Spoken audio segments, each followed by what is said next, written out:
The restaurant was a temple of luxury, polished marble floors, chandeliers dripping crystals, and jazz murmuring like a secret across velvet drapes. It was the kind of place where waiters floated instead of walked, and menus didn't show prices because, if you had to ask, you didn't belong. At table 17, near the window that framed the skyline like a painting, sat a man in his late 60s.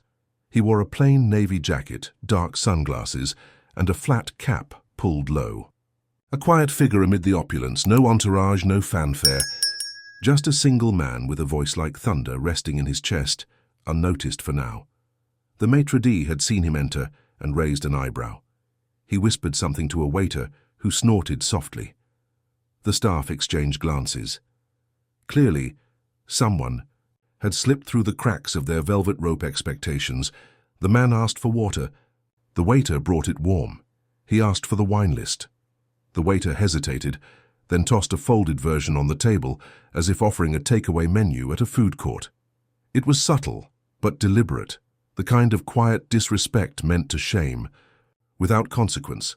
Around him, businessmen toasted deals, influencers posed with oysters, and the elite dined with the entitlement of royalty.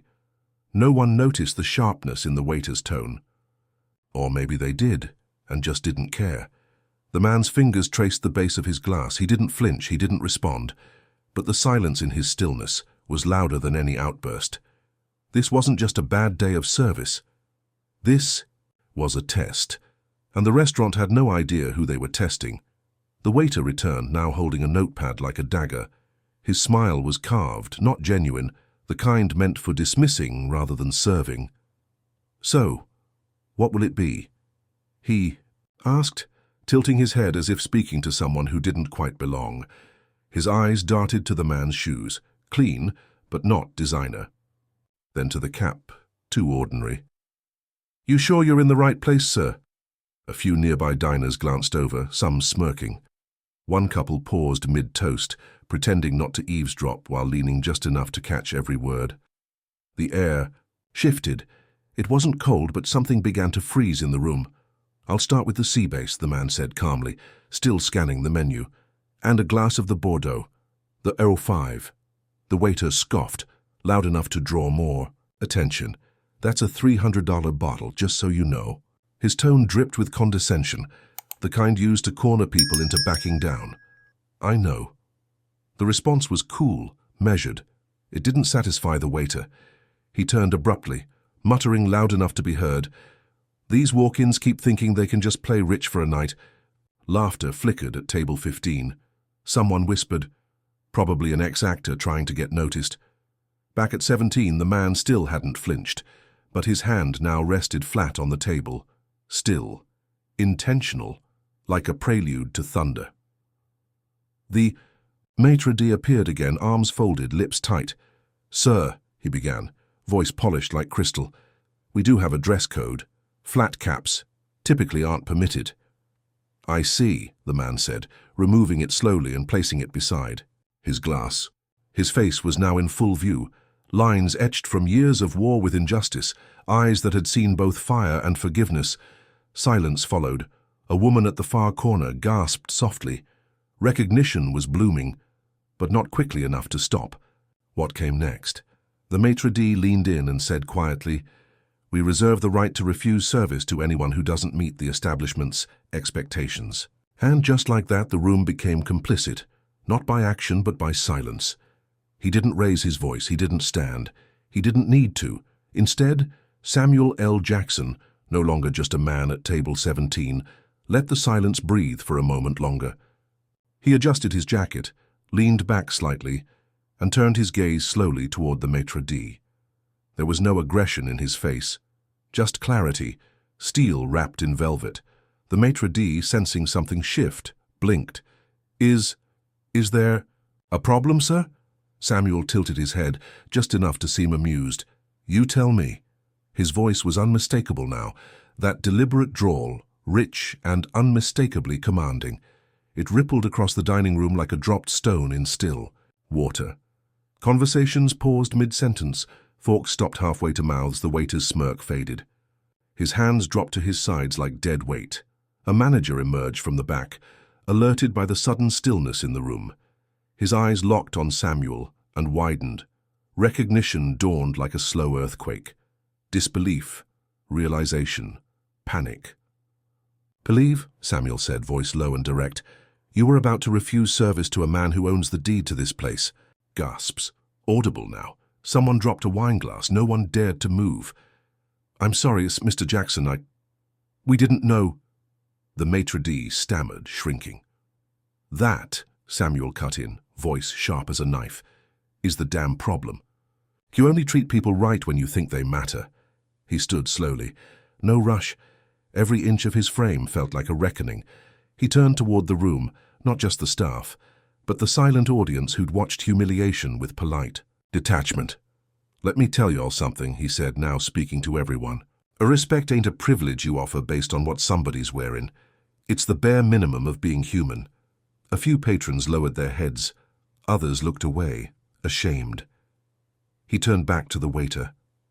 "Now, I want that sea base, and that Bordeaux, and I want it served with the same dignity you reserve for the ones flashing diamonds and credit limits." The waiter nodded, swallowing hard. Samuel sat back down, calm as before. The storm had passed, but the air had changed, permanently. The Bordeaux arrived first, this time handled with trembling precision by the same waiter who had mocked him minutes earlier. The glass was polished, the bottle cradled like a newborn. Not a word spoken. Samuel watched, silent, as the wine was poured. He didn't touch it. Instead, he looked up at the manager, who had remained awkwardly close, sweating in a tailored suit. "How many people you turned away this week?" Samuel asked. "How many folks walked through those doors and got told they weren't your kind?" The manager hesitated. "Sir, our policies are meant to maintain a certain standard." "No," Samuel interrupted, holding up a finger. "That's not a standard, that's a filter. You don't maintain excellence by judging wallets and watches. You do it by recognizing worth, and I don't mean net worth." A few diners murmured softly, some nodding now. The spell of elitism was cracking. He turned to the maitre d'. "You ever think about the story behind a man's shoes before you laugh at him? Ever wonder what kind of ground he had to walk, just to get here?" The maitre d' looked down, speechless. Then Samuel pointed toward the waiter. "What's your name?" "Jason," the young man said, his voice brittle. "Jason," Samuel repeated slowly. "Do you know who signed your last paycheck?" Jason's eyes widened. "You?" "I've owned this restaurant for 12 years. I pay people to serve with dignity, not shame." Jason opened his mouth, but no words came. Samuel leaned forward slightly. "Now, let me ask you something. Real simple, Jason. If I came in here tonight without the name or the money, if I was just another man trying to eat in peace, would I still deserve that same smirk you gave me earlier?" Jason's eyes welled. "No, sir, you wouldn't." Samuel sat back again, letting the weight of the moment settle. "Then why'd you do it?" Silence. "That's what I thought." Samuel didn't touch his food. Not yet. His appetite, it seemed, was reserved for truth. "You think this is about me?" he said, now addressing not just Jason, not just the management, but everyone within earshot. "Y'all think I'm upset 'cause a waiter disrespected me? That would be too easy." The room was silent. A few phones were now recording under linen napkins. Others just listened, guilt simmering beneath tuxedos and pearl necklaces. Samuel stood up again, not with drama, but purpose. "I'm talking about the 100 people who don't look like they belong here, the ones you never even let sit down." He scanned the room. That single mom who tried to treat herself after her shift but didn't make it past the host stand. That retired schoolteacher who just wanted to celebrate her birthday. The black father with his kid in a blazer, 2 sizes too big. You looked them in the eye and said, "Sorry, we're full tonight," while empty tables sat in plain view. The manager looked like he wanted to vanish into the carpet. "This ain't about one bad night. This is about a culture," Samuel continued. "A system y'all built where class ain't just about food, it's about permission." He turned back to Jason. "You didn't create that system, but you sure as hell participated in it." Jason nodded slowly, ashamed. Every snide look, every scoff, every whisper behind someone's back reinforces a lie. That some folks are less worthy of dignity. Samuel let that hang in the air. I don't run restaurants to feed egos. I run them to feed souls. And that starts with how we treat people before they even order. Now the room was truly still, not out of fear but awakening. A few guests looked shaken. One older couple quietly stood and left, as if ashamed to remain part of the show. I'm not here to fire anyone, Samuel added. I'm here to expose the rot that's been hiding behind velvet and wine lists. He took a sip of his Bordeaux, finally, and sat down. It tasted better now. The next moments didn't belong to Samuel. They belonged to the silence that settled over every inch of the restaurant, a silence thick with reckoning. The manager cleared his throat, trying to regain control. Mr. Jackson, we deeply regret— Don't, Samuel said sharply. Don't give me the we regret speech, give me the truth. And then something unexpected happened. A busboy, no older than 20, in a too-big shirt and frayed sneakers, stepped forward from the kitchen doorway. He looked nervous but determined. Sir, if I may. Samuel nodded once. The young man glanced at the manager, then at the maitre d', then back to Samuel. Everything you said, it's real. They tell us who to seat and who to stall. We're told to redirect certain guests, especially ones who don't look like money, or who talk too loud or ask too many questions. Gasps, not from Samuel, from the diners. I've seen reservations get lost because someone had the wrong last name. I've seen the chef throw out plates because a table wasn't worth the presentation. He looked down, ashamed. I needed the job, but I couldn't stay quiet tonight. Samuel stood again, not angry, proud.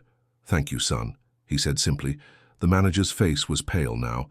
That's a mischaracterization. We've always— Samuel cut. So you've always pretended. That's your real legacy.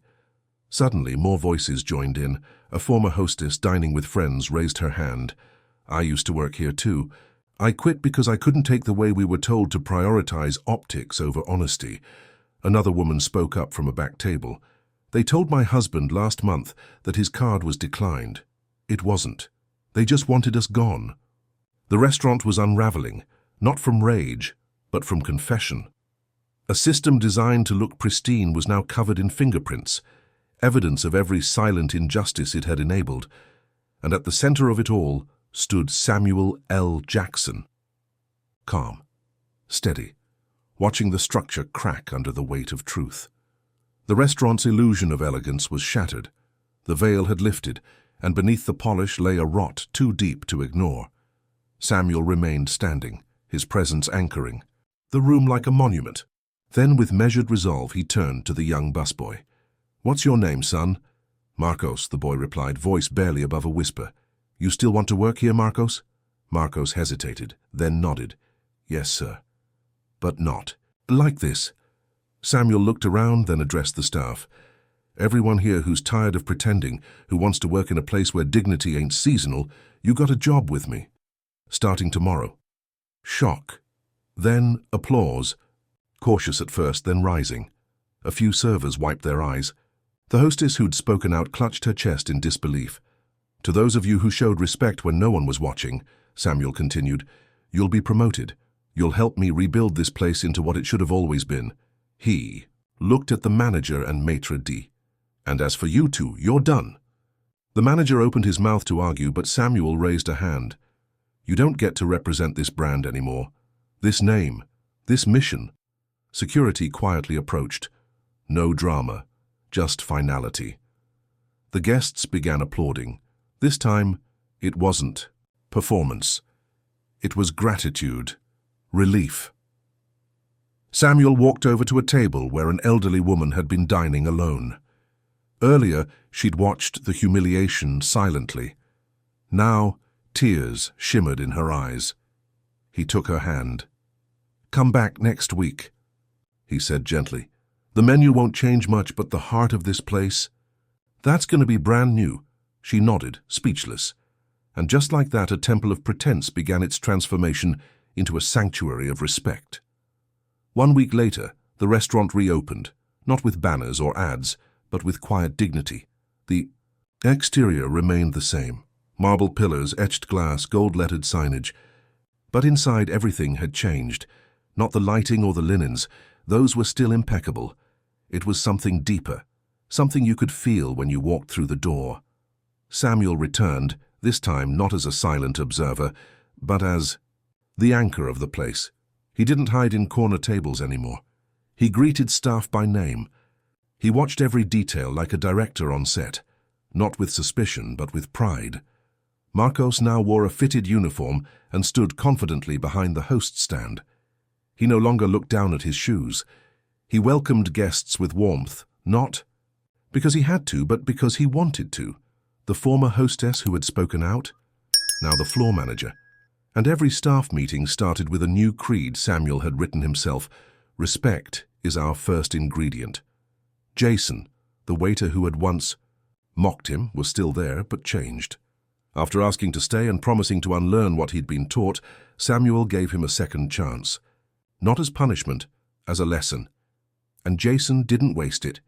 He served now with purpose, not pretense. The clientele shifted too. A mother in scrubs dined with her teenage son at the same table once reserved for investors. An elderly man in worn suspenders received a surprise dessert from Marcos. On the house, he said, grinning. And Samuel, he didn't just own the place, he belonged there, not because of his fame, but because he had carved space for everyone else to belong too. It didn't take long for word to spread.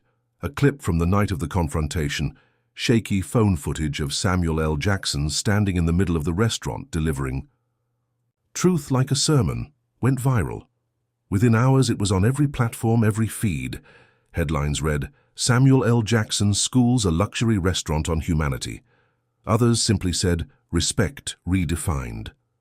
But it wasn't the fame or the scandal that mattered most. It was the message. A week after the reopening, Samuel sat for an interview outside the restaurant, framed by soft lights and murmurs of dinner service behind him. He wasn't promoting a movie. He wasn't on a press tour. He was there for one reason. There's a lie we've been sold, he said to the camera, eyes steady. That class is about money. That respect is something you earn with a bank account, that if you walk into a place and don't fit the mold, you should expect less. He leaned in slightly. I'm here to say, no more. He spoke about what he saw, what he felt, and why silence is complicity. He spoke about the power of spaces, and how they either welcome or wound. Then he said the words that would be shared across millions of screens in the days that followed. Respect doesn't cost anything, but withholding it costs everything, the fee. Camera held on his face for a beat longer. Not for drama, for gravity, because this wasn't just a celebrity quote. It was a reckoning and a promise. The video didn't just go viral, it sparked a movement. Across social media, restaurant workers, retail clerks, hotel staff, and countless others began sharing their own stories under the hashtag Respect Costs Nothing. Some told of being dismissed for how they looked. Others shared moments when they were lifted up by unexpected kindness. News outlets picked it up. Influencers debated it. But for those who had lived on the margins of attention, it felt like something bigger than content. It felt like acknowledgement. Reservations at Samuel's restaurant doubled, not because of the scandal, but because people wanted to be part of something that felt honest. Diners came not for clout, but for comfort, for connection. And Samuel, he didn't cash in, he didn't turn the moment into a brand. He kept showing up, sometimes at the host stand, sometimes in the kitchen, sometimes just sitting by the window at table 17, sipping his Bordeaux and watching. The staff grew, trained by those who had once been overlooked. Promotions were earned by empathy, not ego. A culture was reborn, not just rebranded, and in one small frame near the kitchen, a quote was etched in glass. Respect doesn't cost anything, but withholding it costs everything. Every employee read it on their first day. Every guest saw it as they left, because this wasn't just about a restaurant.